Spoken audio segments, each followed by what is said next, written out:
What's going on, Packers fans? Eddie from the Beers and Balls show here, and today I want to talk about who's going to take the biggest jump from 2025 to 2026. And I think we can't go very far without saying Matthew Golden's name, because I think it's pretty obvious that he's going to take a big jump forward. Whether we look back last year, whether he was like the fourth or fifth option on every pass play he was on the field, or maybe he didn't know the playbook fully, whatever it is, he is going to be featured in this offense this year. After moving off of Romeo Doubs, after moving off Dontavian Wicks, this inserts Matthew Golden to take on a much bigger role. And I love to see it. Matthew Golden brings such a unique style to this Green Bay offense. He runs fantastic routes. And the thing that gets me on Matthew Golden isn't just that, it's he catches the ball with just such ease. Just absolute easy catches the ball. We look back at the years with Davante Adams and the way he caught the ball, and of course, Matthew Golden is not Davante Adams, but just to kind of look at a comparison, Davante Adams, when he caught the ball, it looked easy. And in a league where there's hundreds of wide receivers, they're all very good, that one thing about Matthew Golden stood out to me. So I think with a larger role in becoming that security blanket that I think he can be for Jordan Love and kind of filling that Romeo Doubs role of being that third down security blanket, I really expect Matthew Golden to take a step forward, and so he can show us and remind us why he was a first-round wide receiver pick for the Green Bay Packers. Now, the next guy is also a former first-round pick, and it's Jordan Morgan. It really helps that the Packers are allowing Jordan Morgan to play his natural position, left tackle. That helps a ton because he has kind of been done a disservice to last year for sure. I know his rookie year he was hurt all year, but definitely last year where he played every position but center, it seemed like. And sometimes you have to do that through adversity to get through games. You got to do those things. But in that Minnesota game against a good edge rushing team, Van Ginkel and Gennard last year, he stood up just fine.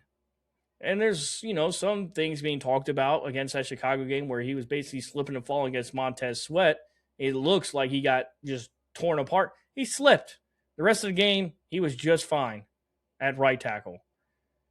And I think moving forward, that is the pillar that the Green Bay Packers need. They need a stalwart at left tackle. I'm not expecting Jordan Morgan to be David Bakhtiari next year, but I am very much comfortable with Jordan Morgan going into this year because we've seen it at a level. So I always go back to that Minnesota game. That showed us a lot going into this year.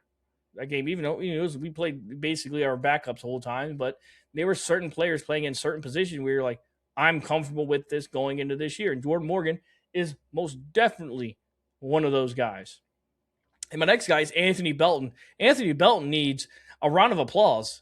The man dropped 30 pounds this offseason to play guard at a high level. He's a bruiser. He's a mauler. He definitely has deficiency he needs to fix.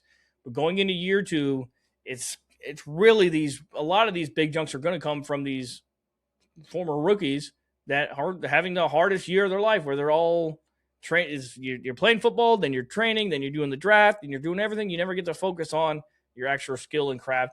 And I think Anthony Belton is going to play a huge role this year for the Green Bay Packers. I'm very excited about him. I am a Anthony Belton guy because, yes, his tape didn't look good, but sometimes it looked great where he was mauling defenders. And that's the style of play that I want from my offensive linemen that are going to not take anything from any of these defenders going about. Not another time will Jordan Love's head be pushed into the ground like it was in Denver. And I think Belton is going to bring that nasty streak this year. He has a size, frame, and ability to do it. He's going to be our a-hole on the offensive line. Next, I think one is, if he can play more than 10 snaps, it's a jump. But I think he's going to offer a lot more than that, and that's Marshawn Lloyd. I think the Packers training staff, their front office, and their head coach, Matt LaFleur, I finally figured out, after all this data and training and sending him here, sending him there, to understand how his body works and how to properly use him during the week and in this offseason to get him ready to play on Sundays. You don't have to look far when the media is at the practices or the OTAs or the mini camps, and Marshawn Lloyd did this. It looks great. Or did Y and X looks great. It's all about, can he stay healthy? And I think this year, it reminded me so much of Christian Watson's early years in the NFL dealing with these soft tissue injuries. I'm all the way in on Marshawn Lloyd being ready, especially with it kind of being a gray area in that running back room now. I think this is a perfect opportunity for him to come in and play at a high level for the Green Bay Packers, because he's exactly what this offense needs. This offense needs that quick dump off on a swing route or a screen pass, get 30, 40 yards, because he has that ability to do that. So I'm all excited about Marshawn Lloyd. Definitely in on him. And I think he's going to take a huge jump. And again, like some of these other players, remind everybody why they were drafted where they were drafted. And Marshawn Lloyd's going to be another one of those guys. And then last two are going to be on the defensive side of the ball. Everybody's favorite, Lucas Van Ness. I mean, he looked great in the Pajama Olympics, where it was just a helmet. It didn't matter who he was across of, he was beating. That tells me one thing in particular, is that he has learned more pass rush moves. He was basically for most of his career in Green Bay, was a Rashawn Gary clone. Power to speed and just try and run through your face. But with him being able to get like some beats like this, it wants to tell me now, I have no proof to back it up, but what it tells me is that he is in his pass rushing bag. Like, he's learning more things from Micah Parsons. Micah Parsons is telling the world that Lucas Van Ness is going to be a fan favorite by the end of the year.